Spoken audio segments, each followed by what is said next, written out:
Hello, this is Lady Boulay, and I hope you're having a wonderful day. Thank you for your support. Thank you for subscribing to the channel. Thank you for your thumbs up and your comments. And thank you for sharing the videos. Thank you for all you do to support the channel. And yes, we are commanded to love one another, whether we want to or not, or whether we agree with each other or not.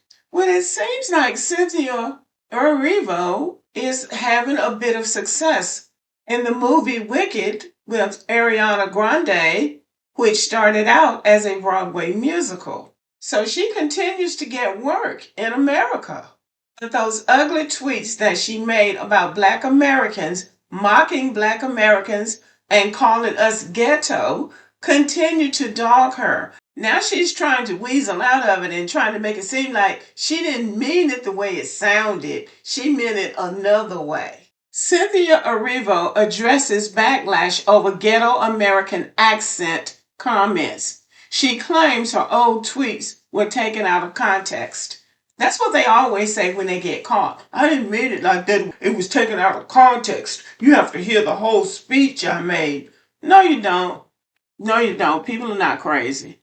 In an interview with Shadow and Act during the Toronto International Film Festival, Cynthia Erivo responded to the recently resurfaced tweets that have followed throughout the press run for Harriet, the biopic based on the life of Harriet Tubman, starring Erivo in the title role. Erivo, who is British, she's really Nigerian. Her family migrated to England and now she's calling herself a Black Brit.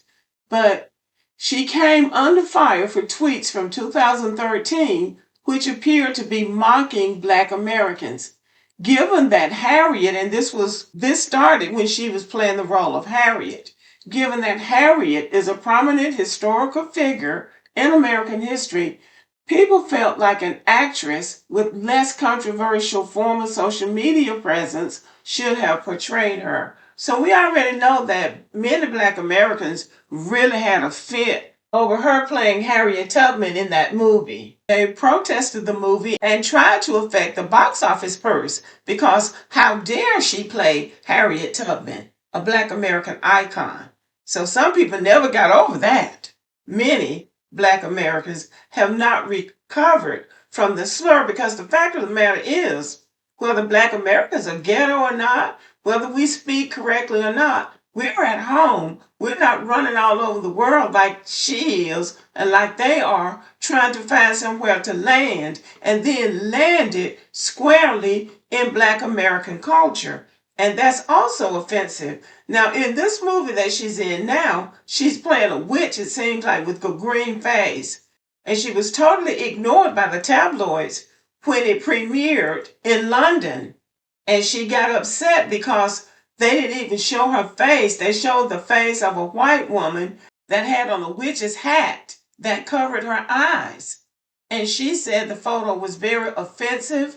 And then she started talking about it being racist. But she was not able to get away with that because she has aligned herself with the Hollywood crowd. They have them over here, those Black immigrants, to come over here and play the roles that they let them play, and they keep their mouths shut. They don't get to talk about racism. They also don't get to talk about money because, according to some, Ariana Grande, a white actress and singer, was propped up to be the star. She got paid $15 million for her role in Wicked, and Cynthia Erivo only got $1 million. So she basically got, stand-in pay. So she had to come back and apologize for calling the tabloids racist for not portraying her properly, and she hasn't been able to say anything about that low salary she received. So the tweets that she were involved in were offensive. I believe that she was talking to other Nigerians. One of them was the writer Lovey, and then one of them called Black Americans Akata, and she apparently said we were ghetto and didn't know how to speak English or something like that. But this is what she has to say. As for the tweets, taken out of context without giving me the room to tell you what it meant, and it wasn't mocking anyone really, she said. It wasn't for that purpose at all. It was to celebrate a song I had wrote when I was 16. Well, see, right there, she's talking about somebody speaking English. If she said I had wrote, that is grammatically incorrect. She previously spoke about the controversy at TIFF, where she proclaimed that she has never spoken negatively about people. I would never. I've never spoken negatively about people because I don't want that. I don't want that energy from me to others, Erivo said. I don't believe that serves us at all. I don't believe it serves a purpose other than bringing negativity into my life and your life. And I just don't want that. Well, nobody wants that, and that's why you shouldn't be tweeting things like that about people, especially when you're in those people's country and you're just a grifter trying to make it on other people's accomplishments. Every time you look around, she's trying to sing a song by some Black American singer, trying to cosplay Black Americans, and then she had these negative, ugly things to say. Now, I mean, I'm willing to forgive and forget because I just, it's really silly.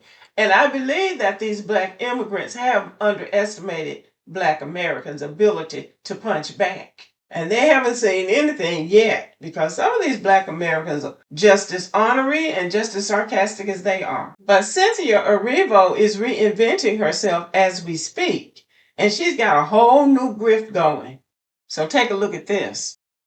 Apparently, she's in the LGBTQ community and she has hooked up with Lena Waithe. Lena Waithe, who is of our ethnicity, as far as I know, is a Hollywood actress, producer, and screenwriter. She's well connected in Hollywood. So I would suspect that she is one of the reasons that Cynthia Erivo is able to work as steadily as she is. Lena Waithe had married another woman and apparently right away broke up with that woman and took up with Cynthia Erivo.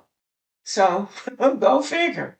So I guess Cynthia Erivo decides that she's going to make it one way or the other. But anyway, we shall see. Black Americans have not thawed towards her. So we shall see how it all shakes out. Anyway, y'all let me know what you think about the video. Let me know about what would you think about Cynthia Erivo. Do you think that Black Americans should just let bygones be bygones and move on? Or should she be held accountable indefinitely for disrespecting Black Americans? Let me know what you think about this. Thank you for listening. Have a good evening.